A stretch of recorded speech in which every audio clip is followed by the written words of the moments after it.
Well, very warm welcome to Scotland's Plant Health Centre of Expertise conference. It's fantastic to have so many people join us online, and there's a great programme ahead. Last public event I attended was Scotland's Plant Health Conference on the 12th of March 2020, when many of us were together in person in those last few days before the first COVID-19 lockdown.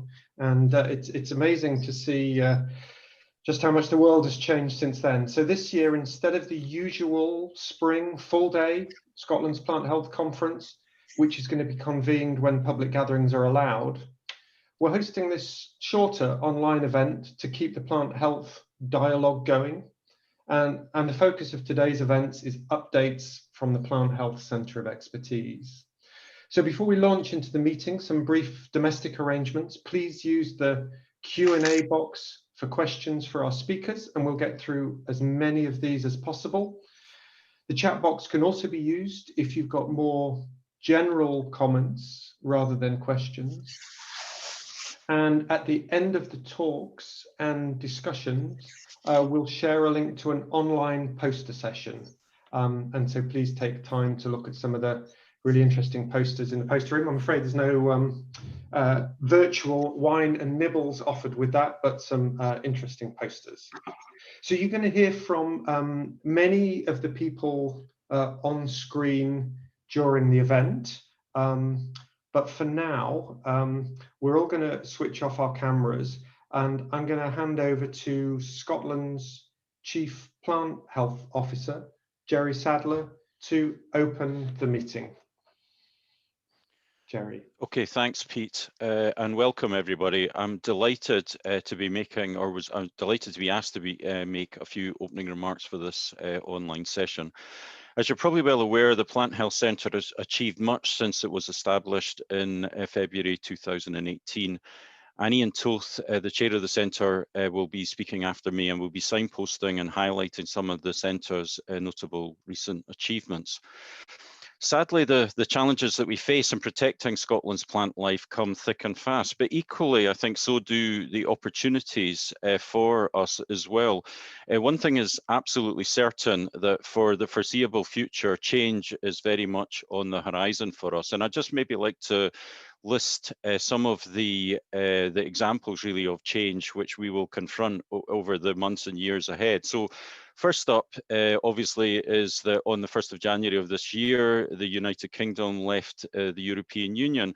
And with that, we will now be undoubtedly entering discussions to establish trade deals with the rest of the world.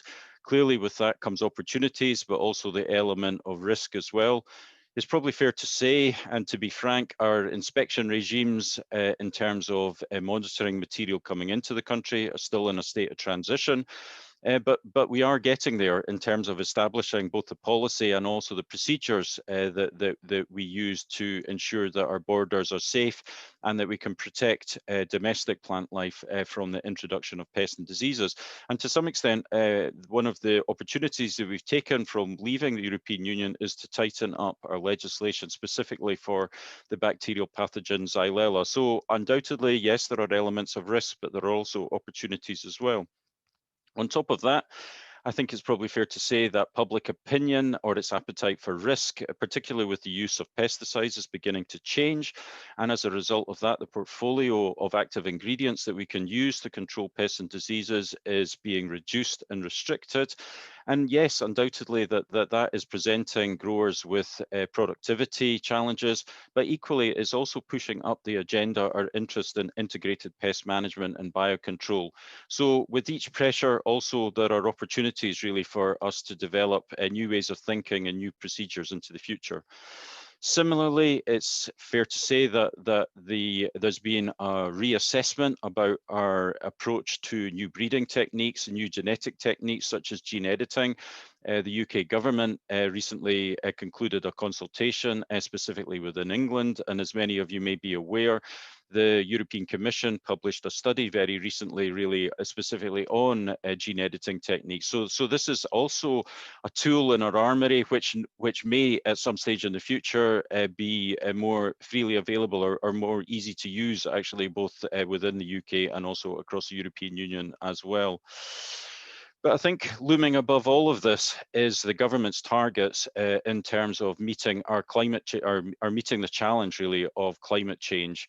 Not only, I suppose, does climate change present us with a threat in terms of the fact it's increasing the range and severity of particular pests and pathogens, and I'd like to highlight the FAO report, which was released this week, actually, on the impact of climate change on pests and disease, and I'd recommend that all of you have a look at it. So I think that oh, my screen has just gone strange, but I'd recommend that you really have a look at it, because I think that it contains a valuable oversight, really, of the issue.